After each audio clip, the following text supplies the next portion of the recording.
যদি আমি বলি আমার রাসূল কেমন ছিলেন, তিনি ছিলেন মধ্যম আকৃতির, তিনি না লম্বা না খাটো। তিনি কখনো বা যখন হাজারো মানুষের সামনে দাঁড়াতেন, বিদায় হজের সময়ে 1,40,000 সাহাবা যখন ময়দানে, তিনি যখন আস্তে করে উঠে দাঁড়ালেন, ওনার চাইতে অনেক লম্বা লম্বা মানুষ থাকার পরেও অবাক বিস্ময়ে সবাই তাকিয়ে দেখলো সবার উপর দিয়ে যে মানুষটির মাথা মোবারক দেখা যায়, তিনি নবী মুহাম্মদুর রাসূলুল্লাহ সাল্লাল্লাহু আলাইহি ওয়াসাল্লাম। তিনি মধ্যম আকৃতির হওয়ার পরে সবার উপরে তার শির, সবার উপরে তার মাথা। সবাই অবাক বিস্ময়ে তাকিয়ে দেখলেন তার চুলগুলো হালকা হালকা কোঁকড়ানো। তিনি কখনো বা যখন চুলের ভিতরে তৈল দিয়ে আছড়াতেন, অবাক বিস্ময়ে মানুষ তাকিয়ে দেখতেন, মনে হতো চুলের মাঝে যেন মৃদুমন্দ ঢেউ দেখা যায়। তার কপালটা ছিল চওড়া শুভ্র, তার চোখের ভ্রুগুলো ছিল ধনুকের মতো বাঁকা, তার চোখগুলো ছিল টানা টানা ভাসা ভাসা, তার চোখের পাতাগুলো ছিল গোলাপের পাপড়ির মতো। তিনি কখনো বা যখন চোখের পলক ফেলতেন, অবাক বিস্ময়ে মানুষ তাকিয়ে দেখতেন, মনে হতো মৃদুমন্দ বাতাসে গোলাপ পাপড়ি দোল খাচ্ছে। তার চোখের সাদা অংশ ছিল রক্তিমাভ সাদা, কালো অংশ ছিল তার কৃষ্ণ কালো। তার ঠোঁটগুলো ছিল গোলাপি রঙের, তার নাকটা ছিল খাড়া, ছিদ্রগুলো ছিল ছোট ছোট, নাকের নিচে ঠোঁটের উপরে ছিল চিকন সরু গোঁফ। তিনি কখনো বা যখন মুচকি হাসতেন, তার গোলাপি রঙের ঠোঁট দুটো যখন একটু ফাঁক হয়ে যেত আর দাঁতগুলো যখন বের হয়ে যেত, মানুষ অবাক বিস্ময়ে খুঁজত কোথাও যেন বিজলি চমকিয়েছে।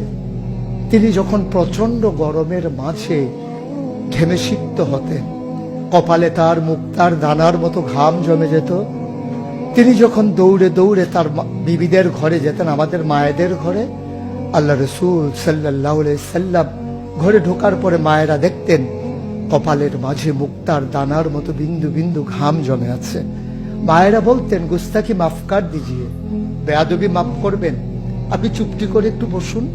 নবীকে বসিয়ে ওরা ছোট্ট শিশু খুঁজে বের করতেন, অতি যত্নে পরম আদরে তার কপালের ঘামগুলো তারা শিশির ভিতরে ভরে মুখ বন্ধ করে রেখে দিতেন। ঈদ যখন আসতো, বিয়ে যখন হতো, জমানো ঘাম তারা আতর হিসেবে ব্যবহার করতেন। এ নবী তো সে নবী, হেঁটে গেছেন 1 মাস আগে রাত পথ ধরে, যাওয়ার পরে তিনি তো চলেই গেছেন।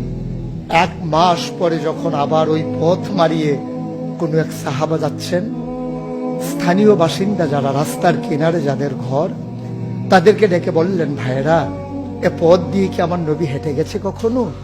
বলেছ সে তো 1 মাস আগের কথা, তুমি বুঝলে কেমনে? মুচকি হেসে সাহাবা জবাব দিলেন, হেঁটে গেছেন 1 মাস আগে, কিন্তু আজও সেই পথে নবীর গায়ের জান্নাতি গন্ধ পাওয়া যায়। এ আমার নবী, এ আমাদের নবী, আমাদের গর্ভের নবী। কেন পাঠালেন নবীকে? লাকাদ কানা লাকুম ফি রাসূলিল্লাহি উসওয়াতুন হাসানাহ। তিনি মডেল, তিনি আইডল, তিনি আইকন, তিনি অনুপম আদর্শ, তিনি আমাদের জন্য উসওয়াতুন হাসানাহ। তিনি পথ দেখিয়েছেন কেমন করে একটা ছেলে তার মায়ের কাছে ভালো সন্তান হতে পারে। তিনি আঙ্গুল দিয়ে দেখিয়ে দিয়েছেন কেমন করে কোনো এক স্ত্রীর কাছে ঈর্ষণীয় স্বামী হওয়া যায়। তিনি আচরণ করেছেন মা আয়েশার সাথে এমন যে আচরণ আজও যদি কোনো মেয়েরা করে, তাহলে তার স্বামী হবে তার কাছে সেরা স্বামী। শুধু সেই স্বামী তার স্ত্রীর সাথে সেই ব্যবহার করে। আল্লাহ রাসূল সাল্লাল্লাহু আলাইহি সাল্লাম আদরের নাতি হাসান হুসাইনের সাথে এমনই মধুর ব্যবহার করেছেন। কেউ যদি সেরা নানা হতে চায়, কেউ যদি সেরা দাদা হতে চায়, সেজন্য নবীজি যে আচরণ করেছে হাসান হুসাইনের সাথে, সেই আচরণ করেছে তার নাতনি নাতনির সাথে, তাহলে সে হয়ে যাবে সেরা নানা। কেউ যদি আদর্শ শিক্ষক হতে চান, কেউ যদি হতে চান উত্তম আদর্শের অনুসারী, তাইলে আল্লাহ রাসূল সাল্লাল্লাহু আলাইহি সাল্লামকে আল্লাহ নিজেই জানিয়ে দিলেন যে আমি তো আপনাকে দান করেছি, ইন্নাকা লাআলা খুলুকিন আযীম, আপনি হচ্ছেন উত্তম থেকে উত্তমতর চরিত্রের অধিকারী। চরিত্র হচ্ছে 3 রকম, খুলুকুল হাসান, খুলুকুল করিম, খুলুকুল আযীম। খুলুকুল হাসান মানে হচ্ছে আপনাকে একজন গালি দিয়েছে, আপনি হুবহু সেই গালিটা দিয়েছেন। আপনাকে বলেছে তুমি বদ, আপনি বলেছেন আমি না, তুমি বদ। এটা হচ্ছে হাসান। আপনাকে বলেছে তুমি সাংঘাতিক খারাপ, আপনি চুপ মেরে হেঁটে চলে গেছেন মাথা নিচু করে, আপনি হচ্ছেন খুলুকুল কারিম। আর আপনাকে বলা হলো তুমি খুব খারাপ মানুষ, আপনি চুপ করে তো চলে গেলেনি, মসজিদে গিয়ে আপনি হাত উঠিয়ে দোয়া করছেন মাওলা। সে হয়তো বুঝিনি, সে যদি বুঝতো আমাকে হয়তো বলতো না, তার জন্য উল্টা আপনি দোয়া করে দেবেন। এটাকে বলে খুলুকুল আযীম, যেটা ইন্নাকা লা আলা খুলুকিন আযীম।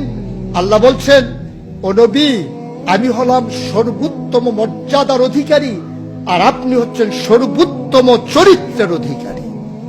সুতরাং যার কোনো তুলনা হয় না, তুলনা মেলা ভার, জুড়ি মেলা ভার।